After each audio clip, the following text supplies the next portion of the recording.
E aí pessoal, sejam todos muito bem-vindos, embora a barba faça parecer diferente, eu ainda sou o Professor Pinguim.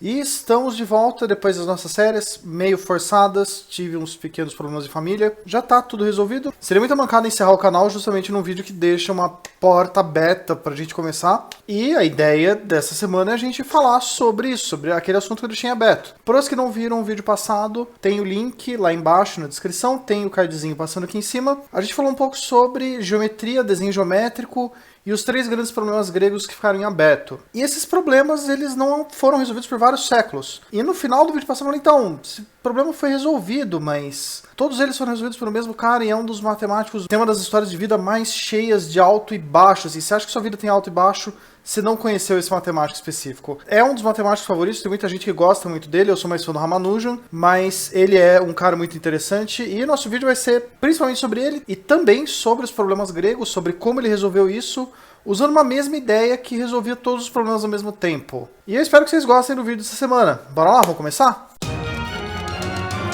E estamos de volta depois dessas minhas férias, meio sem dar aviso, mas foi uma emergência mesmo. E estamos de volta e aconteceram algumas coisas nesse um mês que eu estive fora. A coisa mais óbvia que você já deve ter notado, eu cresci minha barba.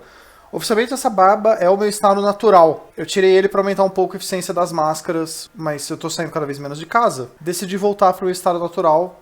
Se vocês quiserem comentar depois sobre a minha barba, no final tem espaço aí, vocês podem comentar na minha barba. E outra coisa também, eu tive ideias para vídeos futuros do canal, todas anotadas, todas no bloquinho. Algumas que saíram até de discussão com alguns amigos que eu tive nesse período meio de férias. Tem algumas ideias legais que vão virar vídeos no canal no futuro. Outra coisa, como você já deve ter percebido, eu não fiz a abertura nova do segundo ano do canal que eu tô prometendo. E uma coisa nova, eu me vacinei. Então, eu vou passar um momento para agradecer a ciência porque eu consegui me vacinar contra o corona nessas minhas férias forçadas. Esse vídeo que você está assistindo agora é continuação do nosso vídeo passado. No nosso último vídeo, apesar de fazer um mês já que a gente falou, se vocês quiserem assistir outro vídeo para ter uma ideia, vocês vão ter uma descrição mais detalhada, vocês vão ver mais detalhes do que a gente vai falar. Mas vamos fazer uma revisão rápida do que foi comentado no outro vídeo para vocês poderem acompanhar bem esse. Basicamente, no nosso último vídeo, a gente falou sobre geometria e desenho geométrico clássico, que é muito provavelmente das áreas da matemática que menos sofreu mudanças com o tempo, até os dias modernos, onde o objetivo é a gente tentar construir geometricamente coisas, objetos, formatos, primeiro no plano, depois no espaço, mas usando só duas ferramentas que eram uma régua que não tem gradação, ele não tem as medidas escritas na régua, você tem simplesmente uma régua que a princípio pode ter o tamanho tão grande quanto necessário. Você pode fazer retas com ela, segmento de reta, mas você não consegue medir distâncias. E você também pode usar um compasso, que a princípio também abre tão grande quanto você precisar, seria um compasso a princípio infinito. Você pode desenhar circunferências ou pedaços de circunferência. Você também pode usar esse mesmo compasso para pegar um segmento de reta e transferir ele de um lado para o outro, usando o compasso sem mexer na abertura dele. Usando essas duas ferramentas, existem muitas coisas que você pode fazer. No vídeo passado a gente fez alguns exemplos que são interessantes para mostrar a ideia do desenho geométrico, como você desenha, mas a ideia é que você consiga, usando um número finito de passos, construir coisas como, por exemplo, retas perpendiculares, reta tangente a círculo. Tudo isso tem construções que já são bem definidas. E ainda, no nosso último vídeo, a gente falou sobre três grandes problemas que são conhecidos como os três grandes problemas gregos, que os geômetras falavam, puxa, como é que eu faço isso usando régua e compasso? E não tinha nenhuma resposta de uma lista finita de passos que você consegue descrever. Olha, você pode construir esse objeto fazendo assim, uma lista finita de passos, nenhuma prova de que, olha, é impossível fazer isso. Os três grandes problemas que foram descritos detalhadamente no vídeo passado são a trissecção do ângulo, que é basicamente, você tem um ângulo, como você divide ele em três partes iguais usando só régua e compasso no número finito de passos. Dobrar um cubo, que é, se você tem um cubo, uma medida de um cubo, como você consegue construir um cubo que tem o dobro do volume, mas, de novo, só usando régua e compasso. Tem até uma lenda com isso, estava no vídeo passado, era legal. E a quadratura do círculo, que é, se você tem um círculo, como você consegue construir um quadrado que tem a mesma área que esse círculo? E, ainda no vídeo passado, a gente falou que esses problemas ficaram abertos por vários séculos, eles datavam dos gregos, antes de Cristo, e eles foram resolvidos no começo do século XIX, por um mesmo matemático. Matemático esse que é o tema principal do nosso vídeo. Hoje em dia o que a gente sabe é que esses três problemas eles não têm solução, mas agora é provado que você nunca vai conseguir construir usando só régua e compasso, nenhuma das 3 construções gregas clássicas, usando só régua, compasso e um número finito de passos. Todos eles foram resolvidos por um mesmo matemático, usando uma mesma ideia ao mesmo tempo. Isso é o que é mais genial, porque ele resolveu todos os problemas de uma vez só. E esse cara é Évariste Galois. Tá aqui uma foto dele. É um matemático francês, ele nasceu dia 25 de outubro de 1811. Ele é um dos matemáticos mais excêntricos da história que se tem registro. Ele viveu muito provavelmente a vida mais cheia de altos e baixos que se tem registro, pelo menos dentre os matemáticos. Muita gente acha ele o matemático mais legal de todos os tempos. Eu gosto bastante do Ramanujan. O Ramanujan é muito interessante pela obra, pelo que ele conquistou. Aposto que o Galois ele é muito interessante pela história dele fora da matemática. E é o cara que teve a vida mais cheia de altos e baixos que eu já ouvi falar. Você acha que sua vida teve altos e baixos? Galois supera fácil. Coisas sobre a vida de Galois. Galois ele nasceu bem, ele nasceu numa família boa. Ele era filho de um pai republicano que, quando Galois tinha 3 anos, ele se tornou prefeito do vilarejo. Então ele era filho do prefeito, basicamente, com 3 anos. Ele vivia bem, ele era de uma família rica, cheia de posses. A mãe dele era jurista, que era alguém que tinha conhecimento de leis, não necessariamente trabalha como advogado ou como juiz. Jurista, naquela época, naquele lugar, era alguém que tinha conhecimento de leis, mas não fica claro se a mãe do Galois advogava ou não. Ela era fluente em latim, ela entendia muito de literatura clássica, e ela foi responsável pela educação inicial do Galois nos primeiros anos de vida. Então ele já começou com a vantagem de, além de ser rico, ter uma mãe que manjava de várias línguas e já ensinava ele o tempo todo. Já com 14 anos ele começou a ter algum interesse por matemática, e ele teve a oportunidade, muito provavelmente pelo acesso, pelos recursos da família, de ter obras literárias de grandes matemáticos, primeiro os franceses, porque ele era francês, era mais fácil ter acesso, como Legendre e Lagrange. Lagrange que a gente já comentou em vídeos passados, ele tem muita coisa. Legendre a gente vai comentar dele também em algum vídeo no futuro. E aí Galois, conhecido como criança prodígio, que manjava muito, que sabia muito de muitas coisas, decidiu tentar entrar na École Polytechnique, que na época era a faculdade de maior prestígio na França. E aí é onde a vida dele começa a virar, porque ele, mesmo sendo um gênio, mesmo tendo ido bem em todos os exames, ele não passa no exame oral. Dizem as lendas, é aquele negócio que fica, não é um registro oficial, mas que na verdade o avaliador dele no exame oral, dessa vez que ele presta para entrar na escola, era inimigo político do pai dele. Eles eram de partidos opostos, então era um negócio do tipo, vou deixar o moleque aqui, filho do cara que é do partido que eu não gosto, não vai fazer minha faculdade não, vai lá pro outro lado. Ele não ingressa nessa faculdade, que é a faculdade de maior prestígio, ele acaba entrando numa escola preparatória menor, a École Normale, e ele começa a fazer publicações já como adolescente sobre frações contínuas. E o avaliador que pega o primeiro trabalho dele de frações contínuas, Cauchy, que é um matemático famoso, conhecido, ele se negou a publicar os artigos dele, se negou a aceitar, mesmo ele tendo mencionado os trabalhos de Galois em outras coisas que ele fez depois. Parte por inveja, porque o Galois, novo, moleque ainda, já estava fazendo coisas meio revolucionárias. Parte também por essa coisa política, que essa época na França era a época onde estavam começando as revoluções que virou a Revolução Juliana. Não manjo muito de história, não vou me aprofundar nisso, porque eu só vou falar besteira. Mas era uma época de grande turbulência política, então o pessoal levava muito a sério, assim, essa coisa de você é do partido rival, beleza, vou ferrar tua vida em tudo que eu puder. E tinha esse lance, o Cauchy indicava os trabalhos dele mesmo não publicando, que era uma coisa que hoje em dia se você fizer é absurdo. E aí Galois, mesmo tendo trabalhos publicados, aprendendo cada vez mais, estudando cada vez matemática, ele tinha aquela personalidade de gênio que se acha melhor que os outros. Ele decide que ele vai tentar ingressar de novo na Polytechnique, ele faz de novo, passa no exame escrito, chega no exame oral e ele vai mal. Nesse caso, dizem os relatos que da segunda vez que ele prestou, ele estava dando as explicações dele na lousa, resolvendo problemas que eram propostos pela banca, e aí ele pulava umas etapas porque ele achava que era óbvio. E o corretor perguntava para ele, não, mas aqui, o que você fez? Me explica. Ele começou a ficar irritado, porque o cara que estava avaliando ele julgava mais burro, ele começou a ofender o avaliador dele. E aí ele não foi aceito, porque o avaliador ficou, beleza, eu sou mais burro? Beleza, você não vai estudar aqui. E ele vai estudar numa instituição menor, onde ele trabalha no que seria o equivalente hoje ao TCC, ao trabalho de conclusão de curso, que era o memorial, onde ele faz um grande trabalho sobre teoria das equações. E esse trabalho não cai na mão de algum inimigo político dele pela primeira vez. Ele cai nas mãos de Fourier, das séries de Fourier, também outro cara que a gente vai fazer vídeo. Galois, ele viveu numa época onde ele teve chance de conhecer muitos matemáticos impressionantes também. Ele viveu numa época boa, cientificamente falando, na França. E aí Fourier viu o trabalho dele, ficou empolgado e até indicou ele para ganhar um prêmio.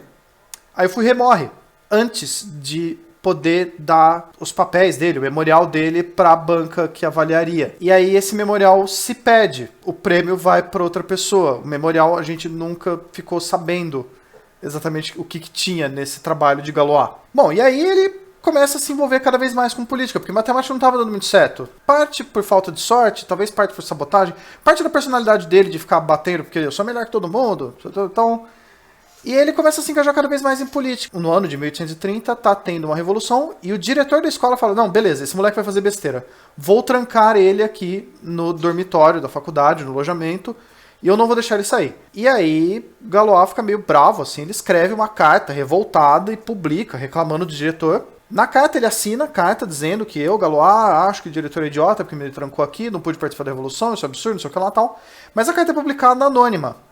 Mas ainda assim descobrem que é ele e ele é expulso da faculdade que ele estava. E aí ele, meio sem perspectiva, decide se afiliar à divisão de artilharia da Guarda Nacional Francesa. Que, na época das revoluções, o governo francês decidiu debandar por medo de que, então, aqui a gente tem uns caras com treinamento militar e armados e acesso. Eles podem tentar algum golpe, né? Vamos debandar. E eles debandam a tropa do Galois, inclusive os oficiais deles são presos por possível conspiração. E aí, os oficiais dele acabam sendo inocentados, porque eles tinham sido presos pela possível conspiração, por eles terem acesso, e aí eles acabam sendo absolvidos, e aí tem um grande banquete, uma grande festa com os oficiais, com os soldados da tropa, comemorando, todo mundo feliz, e Galois decide levantar e fazer um brinde em homenagem ao rei Luís Felipe, que é o mesmo que mandou processar todo mundo, com uma adaga em cima do copo. Um brinde, copo, adaga, ameaçando. E aí no dia seguinte ele é preso, porque ele ameaçou a monarquia inteira. E no processo, ele teve um advogado que teve uma ideia muito brilhante, que era dizer, não, ele fez essa ameaça, olha, tá aqui a taça, o rei Luís Felipe, se ele trair a França. Mas ele disse que o público não ouviu essa segunda parte porque eles começaram a gritar. E nisso ele é absolvido. Diz a história, diz os relatos que os juízes viram que tá, não, beleza, é um moleque, ele não tem nem 20 anos ainda, tá, ele não deve ser uma grande ameaça, então tá, beleza, é só um moleque falando besteira bêbado. E acaba absolvendo ele.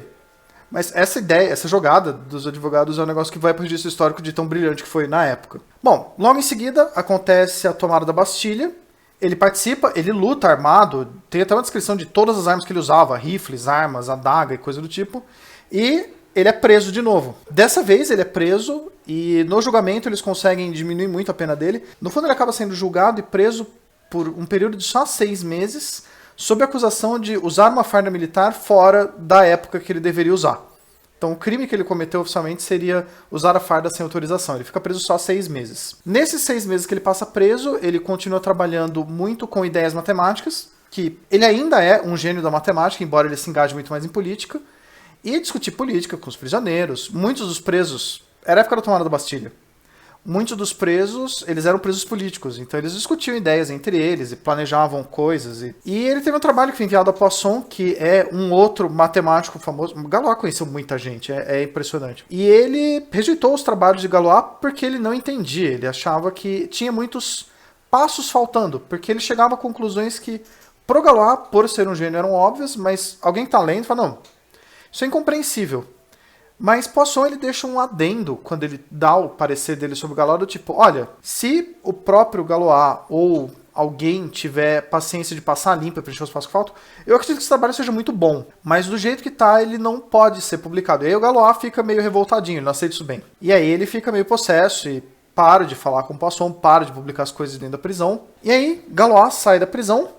Logo que ele sai da prisão, ele começa um romance com uma menina. Não tá muito claro quem é ela. Existem registros históricos e ela é meio que referida pelas iniciais dela. E essa menina calha de, por coincidência, ser a esposa do campeão francês de tiro. E ele, por estar metido com a noiva do campeão francês de tiro, ele é desafiado para um duelo. E pela personalidade do Galois, que foi narrada até agora, ele fala, não, beleza, vou lá, vou provar que eu manjo, tal. Na véspera do duelo dele, ele se manca de, não, tá, beleza, não, porque eu sou foda, eu manjo muito, eu vou lá no duelo mesmo, vou enfrentar todo mundo, porque eu sou o Galois, e aí ele meio que se manca de, não, tá, beleza, né, na noite antes ele, então, acho que eu não vou escapar dessa. E aí ele tem uma noite que ele passa em claro, na noite, na véspera do duelo, e ele escreve toda a teoria matemática que ele tinha na cabeça dele. Ele passa a noite escrevendo.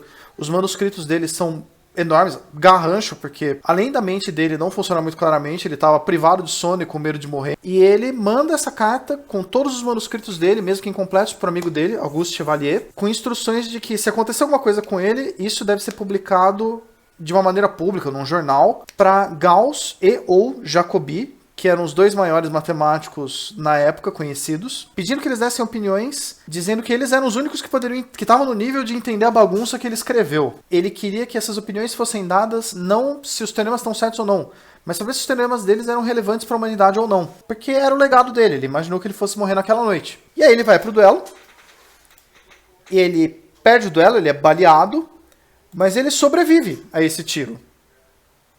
Só para agonizar e morrer de tétano 5 dias depois, por causa do ferimento de bala que ele teve. E esse é meio que o fim da história de Galois, que morreu com menos de 20 anos, numa das trajetórias mais cheias de altos e baixos de qualquer matemático que eu já tenha ouvido falar, embora ainda possa aprender mais, e ainda pretendo falar de mais matemáticos nesse canal.